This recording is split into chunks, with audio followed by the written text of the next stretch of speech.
balik lagi di channel Martins TV. Kali ini kita bakal bahas kasus Arnie Sharon Johnson yang kemarin kita sempat voting nih, apakah kita bahas atau enggak. Iya. Dan ternyata berapa ya, 80%-an lah kalian milih kayak bahas aja, dan 12% atau 17% gitu kayak mending gak usah bahas. So, akhirnya kita bakal bahas kasus Arnie Sharon Johnson yang kita tahu kalau ini diangkat menjadi film The Conjuring 3 yang berjudul The Devil Made Me Do It. Oke, aku kasih spoiler sedikit ya. Jadi yang kita ketahui ya, kalau Arnie ini membunuh seorang pemilik apartemen yang bernama Alan Bono. Nah, dan dia mengaku bahwa tindakannya itu sebenarnya bukan karena penyebabnya dia, tapi penyebab iblis. Kalian penasaran kan gimana ceritanya? Just keep on watching. Sebentar dulu, sebelum mulai jangan lupa follow Instagram aku @marceljessica_, @marcelipers_, and Martins. And don't forget to follow TikTok kita juga, Martins. So, Let's move on to video. Oke guys, jadi gantian aku yang akan menceritakan duluan kisahnya nih, karena kan kebanyakan Ella terus tuh. Jadi biar kalian gak bosen, kita bakal gantian. Oke, so mari kita mulai. Aku bakal kenalkan dulu sama orang-orang yang bakal ada di kisah ini guys. Yang pertama David Glatzel, yang kedua Debbie Glatzel, kakaknya si David, yang ketiga Carl Glatzel, kakaknya David, dan yang terakhir Arnie Sharon Johnson, tunangannya si Debbie. Kemudian pasangan paranormal Ed and Lauren, yang terakhir Alan Bono, pemilik apartemen di kasus ini guys. Pada awal Juli 1980, David Glatzel yang berusia 11 tahun sedang membantu kakaknya Debbie Glatzel dan tunangannya Arnie Sharon Johnson. David Glatzel ini sedang membersihkan properti sewaan yang sedang mereka persiapkan untuk pindah ke rumah. Di saat David ini lagi sibuk-sibuk bersih nih guys, David tidak sengaja bertemu sosok lelaki tua yang tubuhnya itu sudah terbakar dan tampak hitam guys. Coba kalian tebak guys, di mana David ini bertemu sama sosok lelaki itu? Di sumur dekat rumah yang akan mereka tinggalin ini guys, bayangin.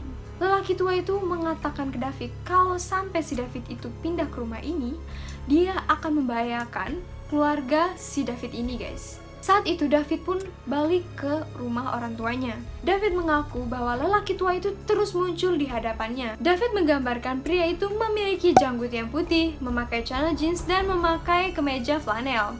David juga sering melihat sosok lelaki itu di dalam mimpinya.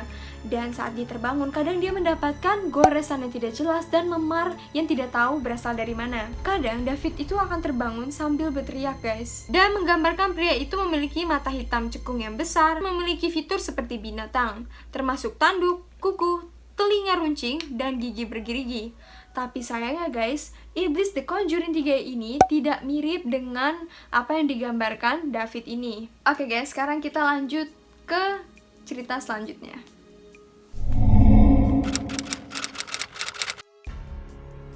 Oke semuanya, balik lagi sama aku. Di sini aku bakal lanjutin ceritanya si Ellie tadi. Saat itu juga keluarga Glatzel langsung memanggil pasangan paranormal Ed dan Lauren, yang kala itu mereka booming-boomingnya akan kasus pengusiran setan ini. Keluarga Glatzel juga bercerita saat David ini kerasukan. Dia menendang, menggigit, meludah, dan mengumpat kata-kata yang sangat kasar guys. Johnson saat itu juga tidak tega melihat David sering kerasukan. Akhirnya pada bulan Oktober 1980, Johnson pergi ke sumur yang dimana si David ini pertama kali ketemu sama lelaki tua itu guys. Dan dia berkata, "Bawa aku dan tinggalkan teman kecilku sendiri." ini aku merinding beneran.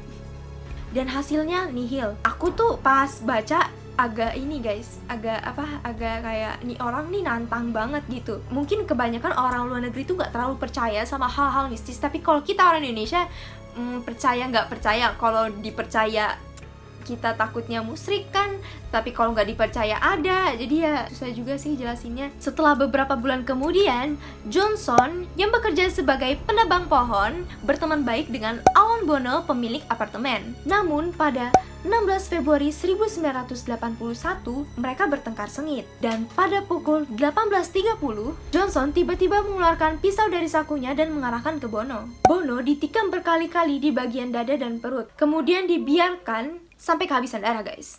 Polisi pun langsung datang ke lokasi tersebut dan menangkap Johnson 1 jam setelah itu. Polisi mengatakan perkelahian mereka ini terjadi hanya karena tunangan Johnson si Debbie ini. Tapi pasangan paranormal ini bersikeras bahwa ada banyak cerita di balik kasus pembunuhan tersebut. Setelah Johnson ditangkap, pengacara Johnson yang bernama Martin Minella mencoba yang terbaik untuk mengajukan pembelaan dengan tidak bersalah karena kerasukan setan. Loh, kok tidak bersalah karena kerasukan setan, Kak? Bukannya tadi kata kakak si Johnson ini membunuh pakai pisau. Jadi kan kasus ini kasus pembunuhan. Nah, aku mungkin agak mundur lagi nih guys ceritanya. Kedua pasangan paranormal ini sudah mengingatkan si Johnson untuk tidak mendatangi sumur yang pernah didatangi si David ini. Tapi dia ini tetap melakukannya nih guys. Aduh, namanya manusia ya, kalau udah kepo ya kepo aja gitu. Kalau dibilangin ya tetep aja gitu kan. Nah, si Johnson ini pun memberanikan diri mendatangi sumur tersebut dan melihat bener nggak sih kalau roh yang di dalam tubuhnya David itu ada gitu di sumur tersebut. Dan ternyata guys, memang benar adanya. Dia melihat setan itu bersembunyi di dalam sumur yang merasukinya sampai setelah pembunuhan tersebut. Jadi kalian udah tahu dong siapa yang melakukan pembunuhan tersebut. Tapi nih guys, yang namanya polisi melihat faktanya kalau Johnson yang bunuh, ya mereka nggak percaya akan hal yang namanya kerasukan ya. Ya kalau aku sih percayanya itu si iblisnya ya guys. Karena aku emang ya sempat ngalamin hal-hal yang mistis gitu. Jadi ya aku percaya sih kasus ini emang iblis yang bunuh, bukan si Johnson.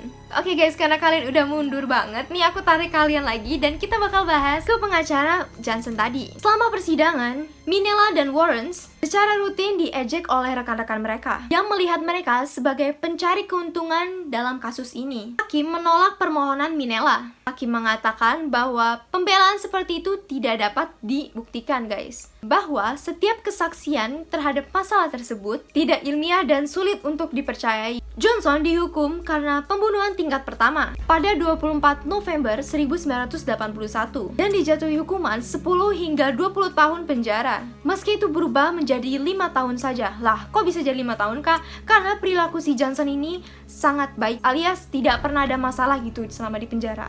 Johnson pun dibebaskan pada tahun 1986. Dia menikahi tunangannya saat dia masih di dalam penjara. Sweet banget ya. Oke guys, jadi kita lanjut ke cerita terakhir. Oke guys, akhirnya aku bersama Ella. Nah, jadi yang aku baca dari beberapa artikel, Debbie ini bilang kesalahan terbesarnya Arnie adalah menantang iblis tersebut. Oke, jadi hikmahnya ini apa lah? Ella ini adalah ahli mengambil hikmah guys. Kalau menurut aku ya kita lebih baik jaga lisan gitu. Kalau ada apa-apa tuh jangan sementang kita nih lebih ini ya guys, lebih apa ya menurut kita. Tapi emang bener sih, kita kuat gitu ya, emang faktanya seperti itu. Ya emang faktanya manusia Emang lebih kuat. iya benar Tapi banget. terkadang karena kesombongannya itu jadi iblis tuh jadi lebih kayak oh ini orang nantang gitu. Ini orang Intinya gini aja deh, jangan pernah menantang sesuatu yang gimana ya? Yang tidak bisa kita pikirkan dengan akal kita. Iya. Guys. Paham nggak? Mudah-mudahan nangkap sih.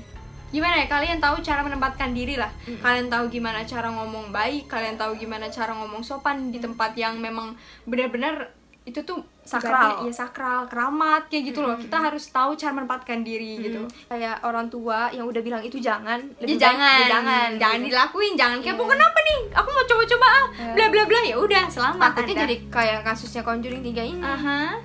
Dan ya, mudah-mudahan kalian suka dengan video ini.